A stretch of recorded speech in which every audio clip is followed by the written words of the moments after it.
Bueno, regresamos con otra interesante entrevista sobre el incremento patrimonial. ¿Qué es el incremento patrimonial? Que estará a cargo de Sergio Galvez Garro, contador público colegiado, tiene un posgrado en tributación de la Universidad de Lima, magíster en administración de la Escuela Superior de Administración para Graduados ESAN.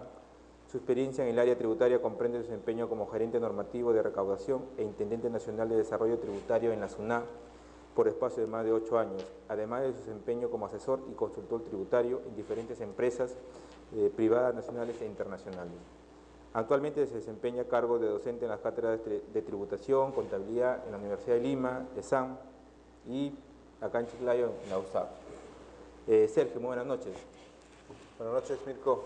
Muchas gracias por la invitación.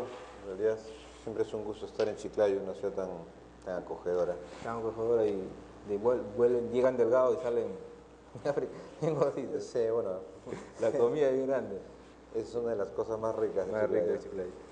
Sergio, ¿qué es el incremento patrimonial?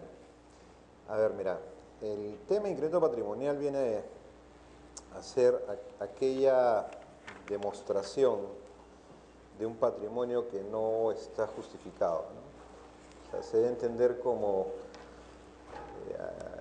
el hecho de que las personas no tengan cómo justificar la manera como han obtenido determinados bienes patrimoniales, considerando que las rentas que han declarado o los ingresos que pudieran haber percibido en su momento no han sido lo suficientes, ¿no? Entonces, cuando hablamos de un incremento patrimonial, casi siempre nos referimos a un incremento patrimonial no justificado. Y no justificado tiene que ver con, no tienes cómo demostrar de dónde sacaste para poder comprarte una casa, comprarte un carro, viajar todos los años a Miami o, bueno, lo que fuera de ese tipo, ¿no? O sea, en realidad no puede justificarlo.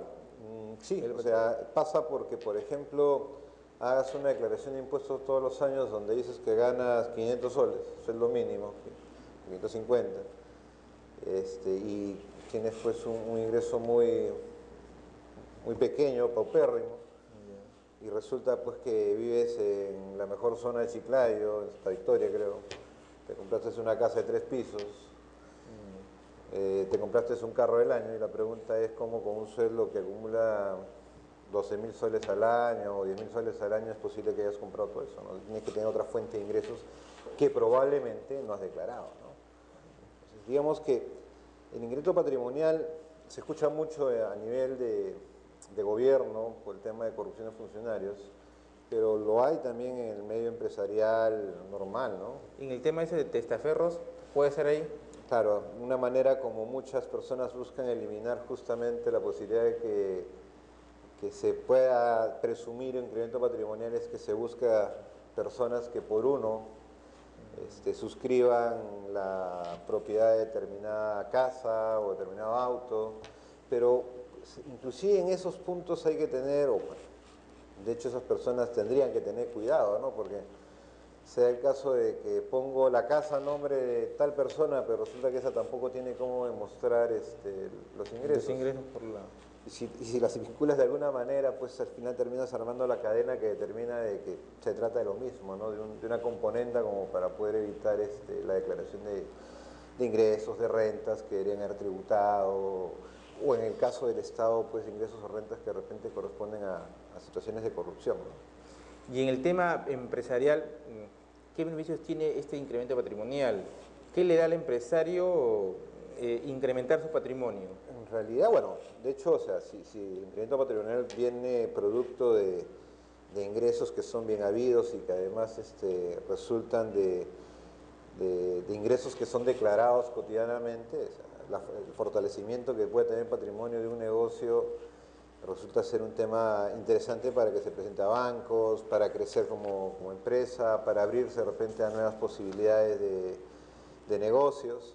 El tema pasa cuando tú tienes un patrimonio, o sea, y el tema de incremento patrimonial se ciñe más o se liga más al tema de cuando tienes un patrimonio que no tienes cómo poder demostrar, ¿no? Cómo su origen puede haber sido demostrado. Por ejemplo, ¿no? Empresas que incrementan el nivel de activos de manera significativa, pero resulta de préstamo de socios, y cuando volteas al socio, el socio no tiene fondos suficientes como para poder haber aportado O hay casos muy interesantes, ¿no? O sea, que puede tener los fondos, pero resulta de que hizo un aporte en efectivo o depositó la plata en el banco, en la cuenta de la empresa, pero él no hizo ningún retiro en ninguna de sus cuentas personales. Entonces, ¿de dónde salió esa plata que fue la que finalmente puso como depósito en el negocio, ¿no?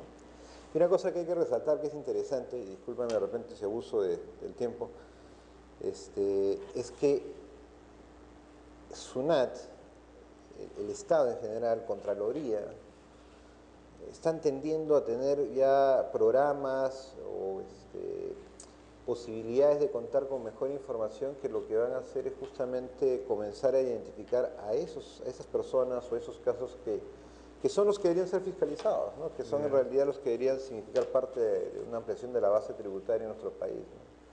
Mucho se habla de eso y en realidad el mejor camino va a ser identificar esos casos, ¿no? Claro, por lo que lleva a que